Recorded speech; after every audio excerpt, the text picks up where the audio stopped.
Әнеге, мақұл. Елік рахмет. Мен негізі кандидат едім, доктор Құлжабек, оған да рахмет. Аузын алмайын.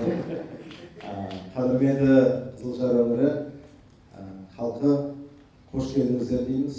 Қазақстан 2050 жалпы ұлттық қозғалысының ТОКС 2050 форумы осымен биылғы жылға 3-ші рет өтіп отыр.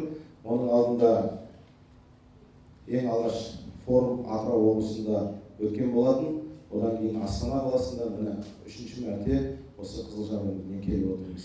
Енді осы биылғы жылы біз барлығы 5 форумда көздеп отырмыз. 5 форум еліміздің әр 5 қиырында өтпек. Бұл Атырау облысы, осы Солтүстік Қазақстан облысы, Астана қаласы, Оңтүстік Қазақстан облысы және Шығыс Қазақстан облысы. Әр облыстың өзіне тән түйткілдері бар, өзіне тән мәселелері бар.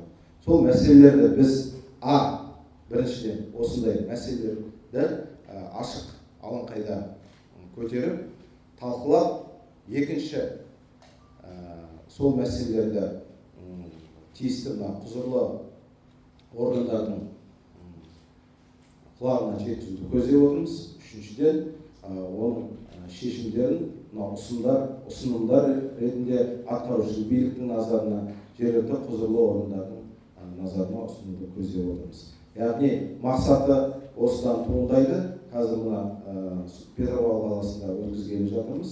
Келесі форумымыз осы форумдардың көшінің эстафетасын деп айтуға болады. Шымкент қаласы әрі қарай Шығыс Қазақстан облысына баратын болып отырмыз. Енді бұл қандай мәселелер болуы мүмкін? Әр өңірдің өзіне тән мәселелері бар. Мәселенки солтүстік өңірді алатын болсақ, бұл еліміздің солтүстік қақпасы, еліміздің шекаралас аймағы. Осы шекаралас аймақтың өзіне тән әр саладағы мәселелері бар. Бұл біз шағын және орта кәсіп саласында болсын, бұл білім саласында болсын, бұл облыстың әлеуметтік-экономикалық ахуалына қатысты мәселелер болсын. Сол мәселелерді осында талқылаймыз, айтамыз. Халықты және бейресми форум деп айтып отырғаннан кейін ешқандай әкімшілік ресурсты қолданбай, тек қана өзінің азаматтық ұстанымы беріп, азаматтық ұстанымы жоғары азаматтардың басын қосып, әлеуметтік желілердегі онлайн тіркелім арқылы жинап, осында шақырып отырмыз. Яғни осы өңірдің келешегіне бей-жай қарамайтын, жан ашитын азаматтар бүгінгі таңда осы залға жиналып отыр деген мен сенімім зор.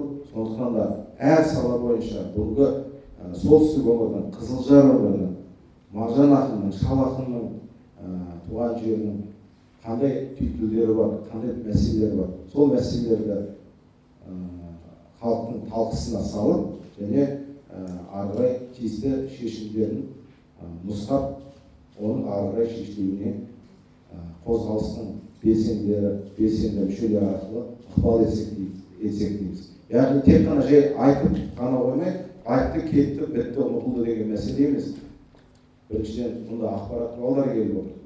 Және еліміздің белді басылымдары, республикалық телеарналар келіп отыр.